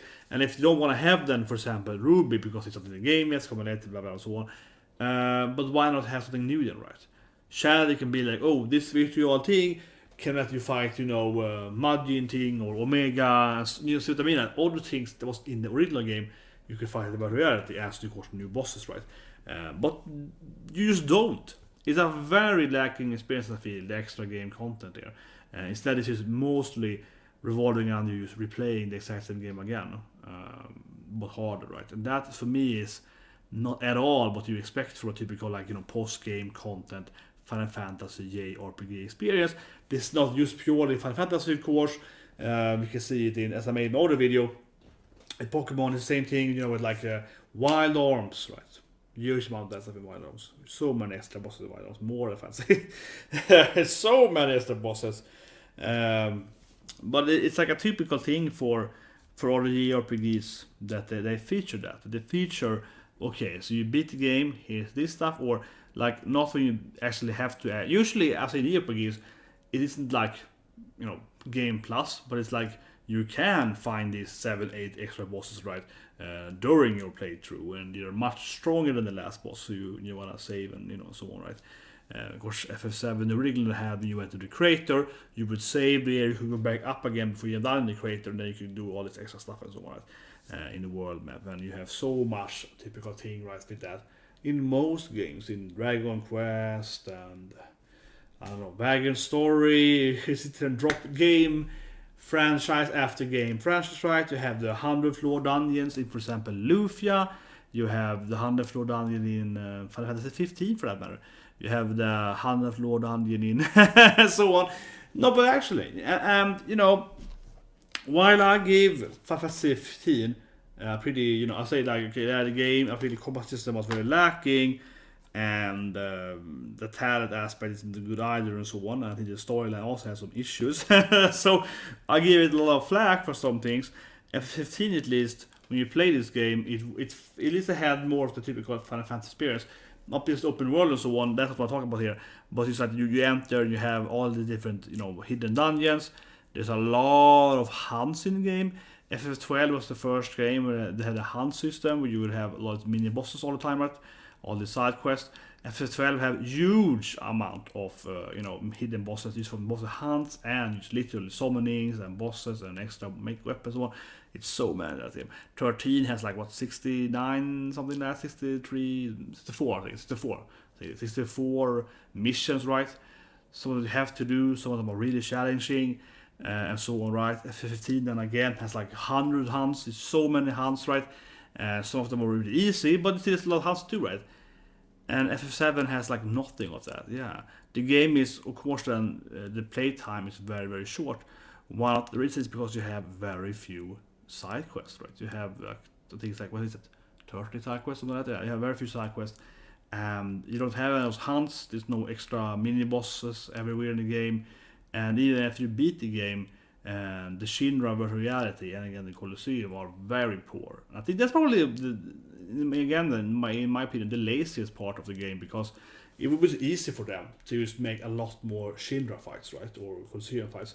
You could throw in a lot more bosses there to utilize again this new combat system, because the combat system isn't bad, but you don't really have to utilize them much, right? You can have so much more battles there, and because the setting of virtual reality, they could add in old bosses. That's one thing too that feels kind of boring, because FF12, while people can say FF7 is this nostalgic masterpiece, FF12 is the game that has the most reference to other games. Jesus Christ, FF12 has like references to all the other fantasy games, and Vagrant Story, the Ivalas has on it, so much bosses everywhere that are referring to other stuff earlier, and some little pits and some little jokes, and it's so much of that, right? You recognize everything in the game almost. It's incredibly a lot of detail and so on. And when you play that game, it's just constantly like that. And again, then clearly this virtual reality setting opens up that, right? The virtual reality setting opens up you to be able to fight more than just Bahamut. Let me fight. I mean, I know people are gonna hate this idea. I get it, but honestly, in my opinion, because it's virtual reality, why can't I fight something like, I don't know, a boss from FF8, right? Or FF9. See what I mean? It doesn't have to be this huge. I'm not saying you have to go to virtual reality and it's gonna be like 1,000 different bosses for the whole game. That'd be insane. But picture going to like the Shinra virtual reality. And I know it's a little bit of this. But it's like one of that, right? But go in there and you can fight like Kafka, right? And then after Kafka, you can fight Ultimatia, right? Or Edna or something. And then you can fight this and this, right? You can fight, so yeah, I don't know, Seymour. And so yeah, like that for me, for example, Chad is like, oh, we have this virtual reality, and because we have this time thing with the Whisper, the main storyline, which I haven't talked about here, but yeah, those story bits, maybe we can see all the reality now or something, and make FF7 Remake just give a little more hints, to other characters. Maybe it's like, here's, Sid, right? The character Sid. Suddenly you see Sydney, right? The female, she's the young Sid, right? She's the granddaughter was Sydney, right? In FF15. Suddenly you see her, and Shad is like, oh yeah, in this virtual reality, or his reality, maybe he's a woman, whatever. Right? I'm not saying this should be a thing, but it opens up to all these aspects of showing the other games and so on. Right? And I don't think they have to make it this, amazing. How I say it? You don't have to make it this amazing, like, huge part of, oh, this thing happened, it's happening, so on. But it could be a little more like that, right? It could be a little more, here I enter virtual reality, and 5 or 6 bosses from previous game up here, or some new version of them, or whatever, right? I'm not expecting, again, I'm expecting it to be 1,000 guys, but just a few more, right? Just a few more. They use Bahamut, other summonings from the game and so on. So that to me is strange. That is completely lacking of that. And not just lacking of that, the extravagant bosses, but for example, the Colosseum is like you enter it, you have to fight these human fight guys, these human bandit guys, right? With Cloud, with aerith, with tifa, but it's just the same thing, it's the exact same battle, right? So that for me is actually pretty cheap for extra bosses. It is a different fight for each character, or again, then why can't Red do it? Because Red have prepared it. Like this is the same thing again, yeah. So it should be so much more variety, or if it shouldn't be the whole variety thing with a lot of different stuff there, at least make it be more fights. Why is the Colosseum only like, I think it's like 11, 12 fights? Like what? Why isn't it like 20, 30 fights?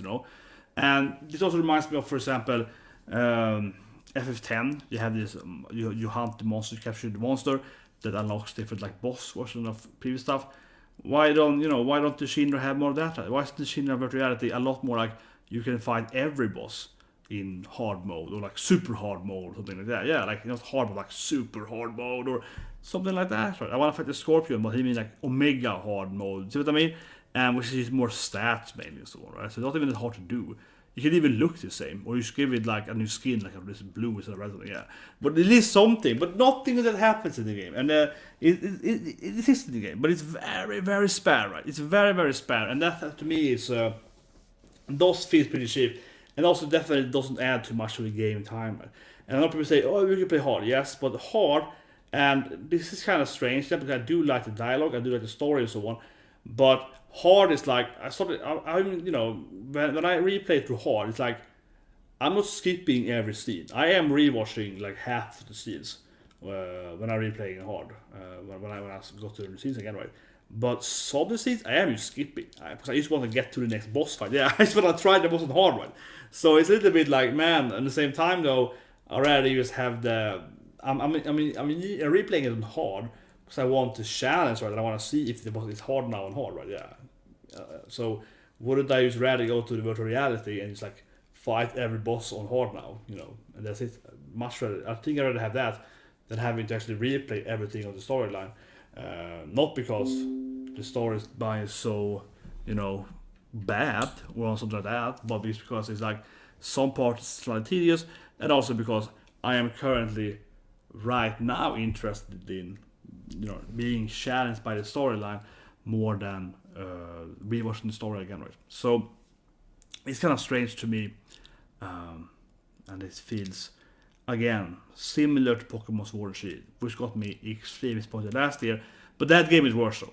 Don't get me wrong. FF7 Remake it's not perfect, which I make the video here, because again I like the game generally, but it's not perfect, right? So you have to see here.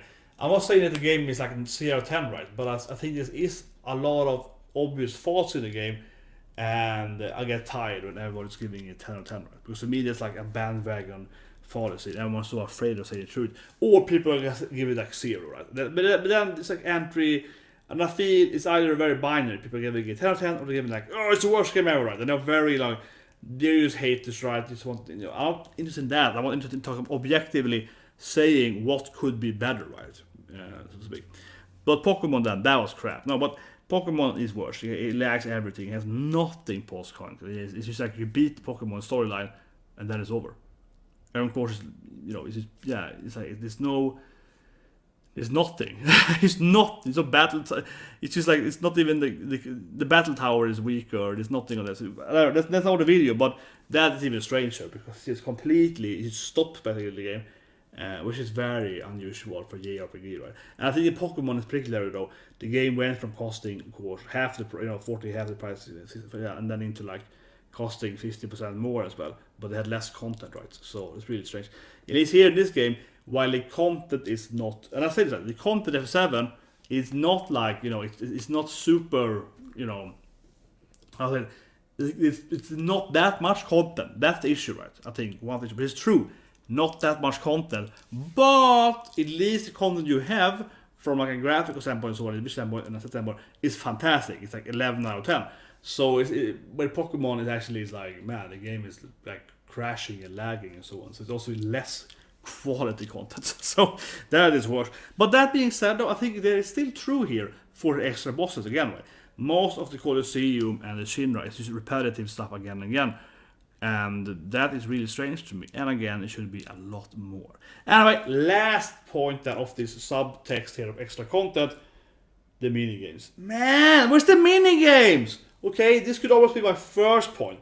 And this is the exact same point I made when FF13 was released. Again, I liked FF13, but I was like, man, this game is like, I reviewed it for a paper back in the days, I was a student back in the days then. And I wrote it for the paper and so on, and I was like, this game is like 8 out of 10, because it's a great combat system and so on, but it has no mini-games. Like, where's the freaking Chocobo Racing, where's the card game, where's the Blitzball, it was weird to me that FF13 had like nothing of a typical Final Fantasy or general JRPG experience, right? If you play something like Suikoden, you have the cooking battle and so on. It was not existing, right? And then 13.2, right? The extra, the continuation, then they clearly listened to the feedback on that game, because people were playing about it in Japan and so on. They were like, okay, because then you have the freaking space world, where you have Chocobo Racing, Chocobo breeding, and you have a lot of mini games and card games. So much, it's like a flying gold saucer thing to just have a lot of mini games. So they are like, okay, we're sorry, let's have mini games. It was kind of like that, yeah. And then 15, you have the course, you had the fishing mainland and the cooking, so, but the fishing. That was the game with FF games for full price are supposed to have at least one full mini game, right? So in FF7, of course, original game, you have Chocobo Racing. We all know about that. You have to beat Chocobo and so on. You get the nice of the round, and it's all the good stuff, right? And a typical JRPG, not only does it have like a mini game that's really fun and important for you, but it's also like actually what needed to do it. If you want to get maybe like Vaka's weapon in Blitzball and so on, right? The best weapon to Vaka and so on. So you need to actually do the mini game. FF10 has came out of some lightning bolts, has to read in the Abad language for Riku, the God Hand, and so on, right? So it's a lot of stuff there to get the weapons and so on, right? And so on. That's been a thing for Final Fantasy for ages and generally then JRPG games. Or like you beat the secret boss in Wild Arms, that gives you the armor or weapons or like that. That has been examples, right? Or as I mentioned in in Vagrant Story, you get the road of inversion, you can do this thing, get extra stats, and so on and so forth. You do this 100 dungeon in Lufia, you get the weapon down in 100 dungeon and so on, etc. Or like you do the you get the Sheriff Star, Wild Arms 3, if you do the 100 floor dungeon, Ragula, last boss, you get the Sheriff Star that makes you immune to everything, like the ribbon and fancy, and so forth, right? The RPG game has always had it for them. F7 Remake, in that sense, really doesn't feel like a full-fledged Final Fantasy game. Obviously, it's part 1, but does it cost the full price, right?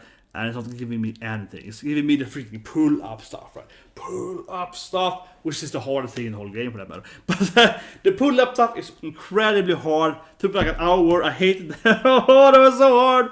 That thing was so hard. But yeah, but that thing was the hardest thing in the whole game. Pull-ups. Man, that was complicated. It was just, oh my god. And the game is also RNG, sometimes it gets impossibly amount of points, right? Man, that was hard. That was really hard. But anyway, the pull-ups is a mini game, right? In typical like quick time event mini game, you find in these other typically Western, games, right? But it's not a mini game in like a full-fledged game you expect from a fantasy game, right? So again, 7, Chocobo Racer, right? 8, the card game. It's a freaking own card game, right? It's really enjoyable. People are playing it, offline, and people making most of it. Yeah. FF9 again, the card game, plus Hot and Cold Chocobo, plus Chocobo walking around and so on. FF9 had crazy amount of me. Yeah.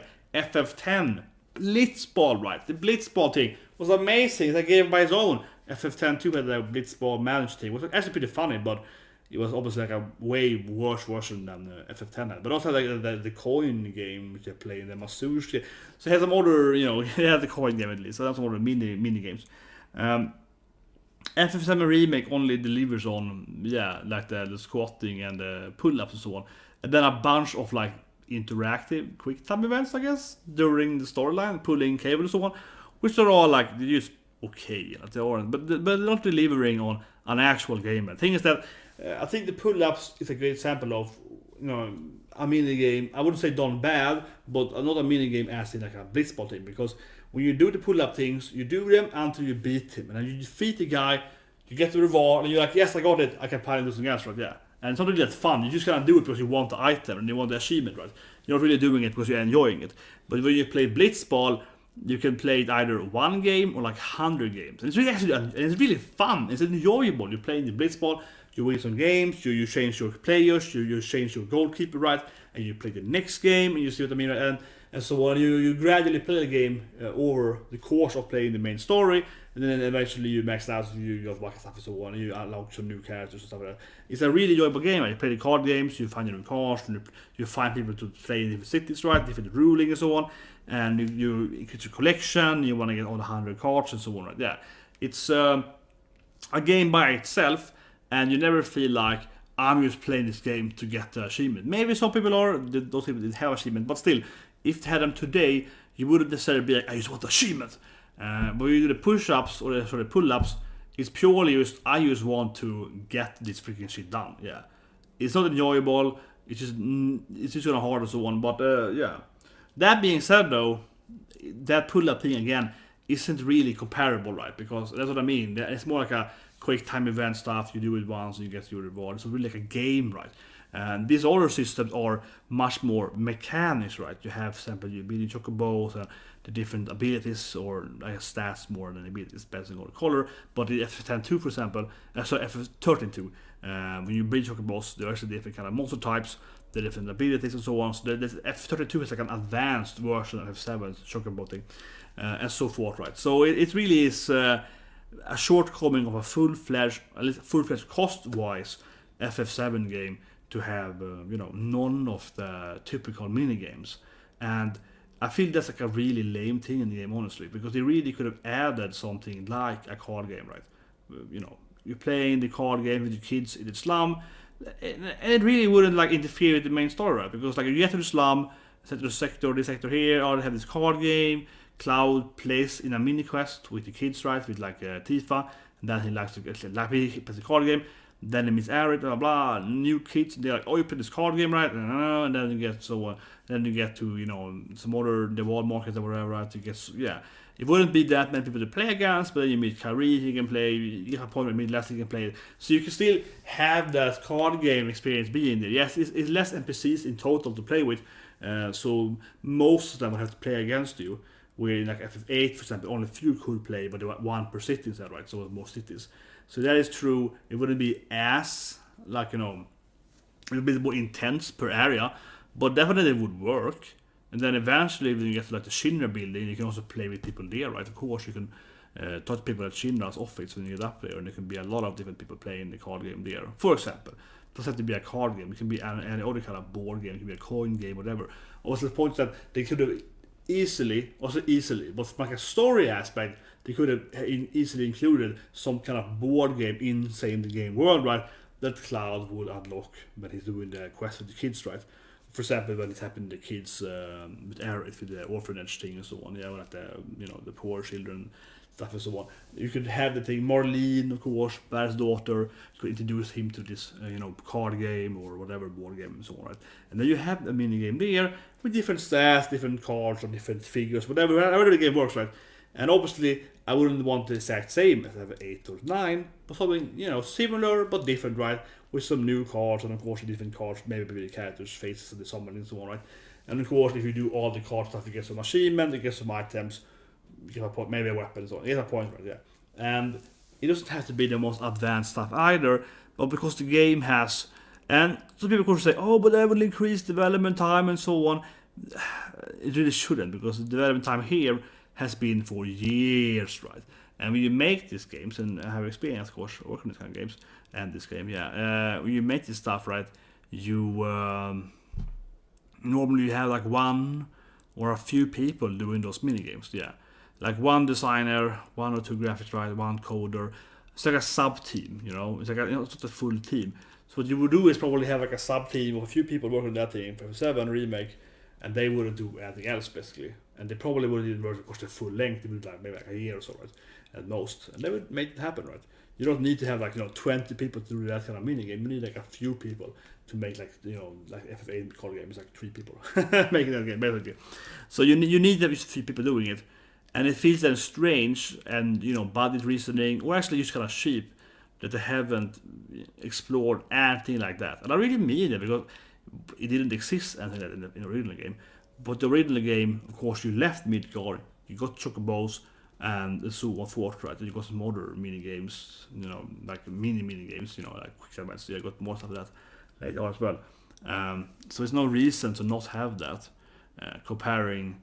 And in that sense, FF7 Remake is kind of weird, because I think as a closing here, I want to say that it does feel to me similar, unfortunately, to like Pokemon, for example, for the Shield, that Square Enix and developers, top chiefs there, are aware that people are gonna buy it anyway. We're gonna sell it like butter. This is like this is gonna go from the shelves. It's gonna be such a good thing, and making it more parts, of course, it's more money. Eventually, we can like really F8 something like that. So it's great, and so on. So it's got good money there. Right? Of course, good money in making it parts, but it feels kind of like they know that. Well, normally an FF game from this cost sum and its standard would have at least like one full mini game, like an actual mini game as we talk about, and they're like, we don't need to, because it happens in the part 2.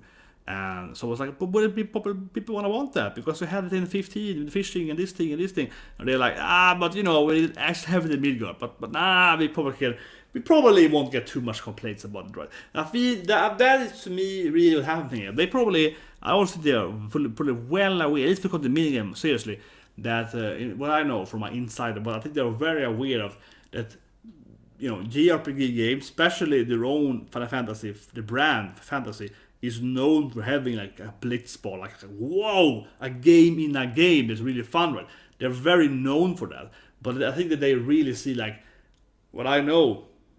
Scouts only like people working there are quite aware that we probably should have like a full-fledged minigame in the FF Remake 2, like a new one, right?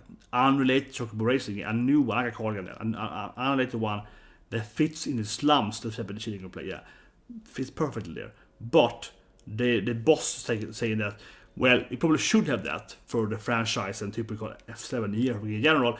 But it's like, but people probably won't complain too much. Because they can always say, part 2 has the racing, so they're really like, promising in the next part.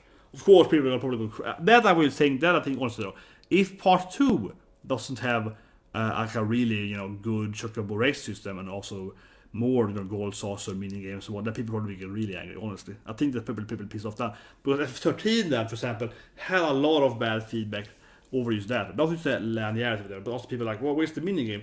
We have this casino world, then we leave it, and we can't return. Where's my gold saucer, right? But again, then FF 13.2 had a whole gold saucer planet, right? So they were like, okay, sorry, here's it, So F13 really had a lot of bad negative feedback on just where's the minigames, where's the, what can I go back to cities, what can I return to the, so like that. So even in the Japanese press, F13 had a lot of bad feedback on that, and that's why they again added that casino world. So this game here, I'm sure they're aware of people that can say, there's no minigame, where's my extra stuff, where's my card game, where's my racing and so on. But they got like, part 2, promise you, part 2, okay, part 2. But yeah, I think they're really selling it on the next part, it's gonna have it, right? But it feels strange to me, again, I don't think they should have added like circuit racing in virtual reality, but I could see it happening too though, that they could have had circuit racing like in VR or whatever. But I think I much rather prefer them, again then, having a small team of developers for like a year or so, actually developing, a new minigame, right? That would be playable in F7 world and so on, with some meaningful, maybe like get a weapon to a cloud or thief or something like that, and some items and some accessory and so on, right? Generally. But I think that to me, exactly as I talked about in my Pokemon video, it feels like a huge lack when you're buying a JRPG game for a full price. You're not getting that extra content minigames. It feels weird to me. Again, the pull-ups here, I think is a matter. Actually, I'm dislike the pull-up. I think it's a good challenge. You do it so on. But what I mean is that you do it once, right? You never really do it. You do it once, it's over. You don't actually do it more. And of course, there's no meta, there's no strategy in it, and so on, right? Again, at 15%, right? You actually have the fishing. They had the fishing, where it actually was pretty fun, and it was a game in itself, right? That being said, I think F15's fishing was, of course, very lacking with like Blitzball or whatever, right? So of course Blitzball is probably the best one I think ever, but also they had the racing in 15, racing, right? So they wasn't used to fishing, and at least you cooked food, you had to press stuff and so on. So there was a little more interaction there, right? And in those aspects, 7 Remake seems strange, right? You don't have the minigame, you don't have too many side quests, there's no extra bosses, right? The game feels incredibly short, and it extends its playthrough by just replaying exactly the same game again, just harder difficulty, which is strange, which is really strange. So that's kind of it. That's the video, guys. Hope you liked it. And deep insight, deep analyzation, right, of FF7 Remake and all what went wrong with it. I want to say again here, I'll emphasize that I don't hate the game. I don't regret playing the game at all. I enjoyed playing the game, even though I will say that yes, to some point in some fights, I wasn't actually super happy. But as I was fighting it, I was feeling like, man, it's just so easy. Like, and step by saying that, there was a part of the game where like, man, every enemy, even new enemies, are dying from like my first ability. Bam, they're dying, and I'm just like, man, this just feels like I'd rather have no enemies here and just get the storyline. Just get given that move because they're so easy to kill anyway. So there were some parts that I felt a little bit like, but generally I did really enjoy the game. So right, I loved the game storyline. I loved the new story bits. I didn't mind. I didn't mind at all the new Sephiroth thing and so on, and much more flashbacks and cloud memory and and so on. I didn't mind it at all actually. People complaining about saying, oh, they're rewriting and so on, but I think I prefer that actually, or just watching the exact same storyline again. So I liked almost everything of the game except just kind of mainly the combat then, which is just too easy, and I think generally it's not utilized, right? You have a combat system that it's probably maybe better than 13. I think it actually is probably flowing better than 13, but 13 has so many better enemies. That's the problem, right? This combat system is better than 13, I would argue for, but it lacks the actual challenging boss battles and the challenging, and especially the general challenging normal enemies. So you have like a better flowing system, but you don't really, it's not really pushing you anywhere, except when you're playing hard in the last bit of hard. But that shouldn't be how the game should be. You should play the first game, as I mentioned earlier, the first time you face Sephiroth, the last boss in the game, that shouldn't be an easy, I win the first attempt. That ruins the experience playing the last boss in the game. Even if you are aware that this is a hard mode, I want to actually be challenged by the last boss, at least for an hour or so, right? But he's an easy cutscene kill, basically. It's a movie, right? More than a game in that aspect. And that is strange. And I think it should be done better. Unfortunately, I don't think they're going to change much of that in the next game. That's probably what's going to change it all, because they probably really enjoy these like cutscene battles, right? So Some boss battles probably going to be more interesting with more characters, more material, more something so on in the next game. But unfortunately, the bigger boss battles like Sephiroth, Genova in the end, in the crater and so on, it's probably going to be even more, cutscene, quick time events and so on. It's probably going to be even more of that, it's my guess, in the last part. So, so I feel that the best battles, hopefully, right, in the future, it's going to be like Ruby Weapon, Emerald Weapon and so on, and the graphics, stunning battles probably going to be like, Genova, Sephiroth and so on in Crater, but they're probably going to be very much like cutscene. But yeah, the game has some obvious flaws, but it's also not a bad game per se. I would say that the game is probably too short otherwise. So I thought about too much, but here, about 30. I beat the game in less than 35 hours, like 33 hours, 34. So and then I've done every quest and every side mission, and everything except of course, and that's what playing it hard, and it's just not that much harder. You beat everything. And you can't use items, definitely the hardest thing, of course, from a challenge aspect, but it's not really a big deal. It only means you have to think about everyone should have like chakra or cure or whatever, and of course rise then. So it limits you a little bit, which in a way makes the game harder, but also makes the game less free to play, right? So it's not the best way either to make the hard system. But that's on the video. I'll talk about too much here, like how the hard should be done, but.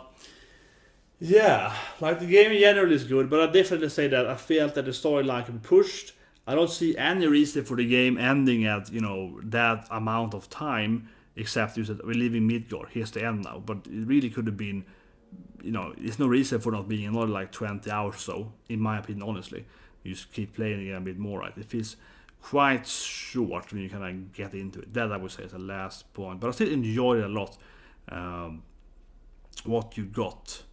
So it's a strange feel to it, and obviously one thing, of course, is you sit here thinking about, wow, how many years do I have to wait for part 2 now? I think that's still, it's like, man. Okay, one last thing I would say now in the video. Subscribe, of course, press like button, so on, share the video. One last thing I say otherwise, of course, again, subscribe, press like video, share the video, yada, yada, yada. But I think, so the time travel, aerith is going to be alive, right? I think so. Yeah, they're talking about, so we can save the characters and aerith and Zack get together. I think for sure when you beat the game with like the perfect ending, true ending in the last part, aerith's gonna be resurrected. I think she is gonna die probably in part 2, but in part 3, if you play the game, like correctly, so to speak, right, you probably will be able to like, change time and she's gonna be alive again. I'm feeling sure that's it, play the game. That would be my guess, definitely.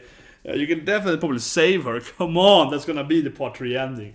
I freaking know it. But anyway, that's the video, guys. Press the like button. See you guys and have a great day.